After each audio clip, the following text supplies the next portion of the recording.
अल्हम्दुलिल्लाहि रब्बिल आलमीन वस्सलातु वस्सलामु अला सय्यिदिल अंबिया'i वल मुरसलीन अऊज़ु बिल्लाहि मिनश शैतानिर रजीम बिस्मिल्लाहिर रहमानिर रहीम इन्नमा यख्शल्लाह मिन इबादिहिल उलमा। हा मदरसा आहे तुझा मध्यालय नाही, हा मदरसा आहे तुझा मध्यालय नाही। या मातीतून मनुष्य निर्माण केले जातात।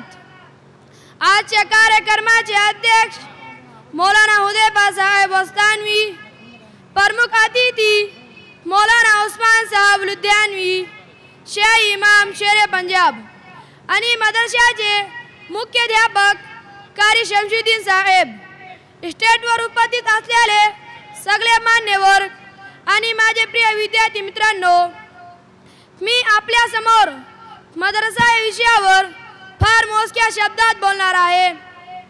तरी मी आशा बाळगतो की आपण सर्व शांत चित्ताने ऐकाल।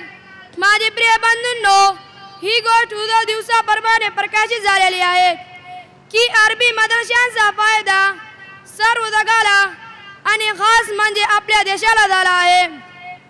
काय शहर, काय खेडे, काय मशिदी आणि काय बाजार, प्रत्येक ठिकाणी आपल्याला या मदरशातून शिक्षण घेतलेले उलमाए कराम, हुफ्फाजे कराम मिळतील।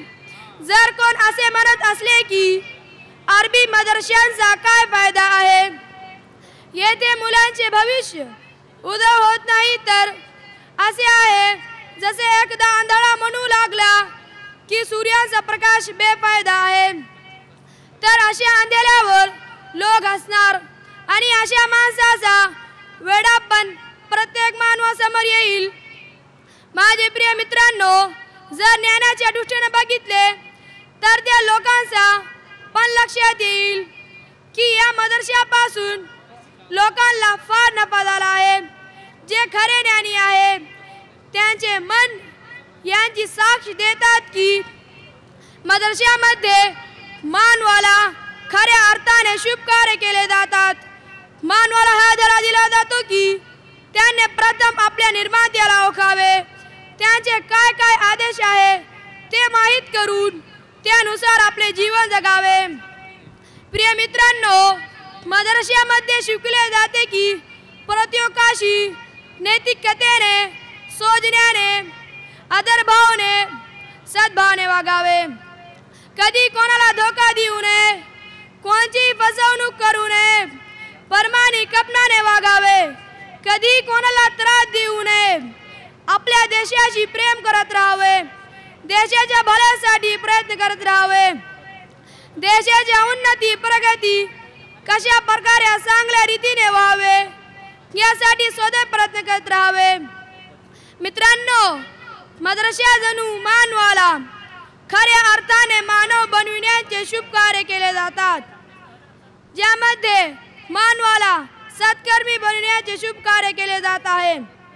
येथे प्रत्येक धर्माचा आदर करण्याचा पाठ दिला जातो, परंतु काही धर्मदोषी लोक देश रक्षणासाठी धडे देणारा पवित्र मदरशांना आतंकवाद्यांचे अड्डे म्हणून संबोधित आहेत। तर अशा प्रकारच्या लोकांना मदरशांचा इतिहास बघायला पाहिजे की कित्येक स्वतंत्रवीर या मदरशांचे सपूत आहे, ज्यांनी भारतीय स्वातंत्र्यासाठी आपल्या जीवनाची आहुती दिली आहे। माझे प्रिय देशबंधूंनो, आमच्यासाठी गरजेचे आहे की आम्ही मदरशाला न्यायाच्या नजरेने बघायला पाहिजे, मदरशाशी प्रेम केले पाहिजे, मदरशाला सहकार्य केले पाहिजे।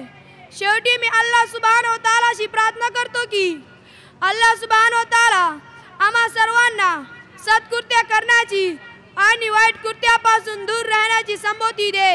आमीन। वमा अलैना इल्लल बलागुल मुबीन।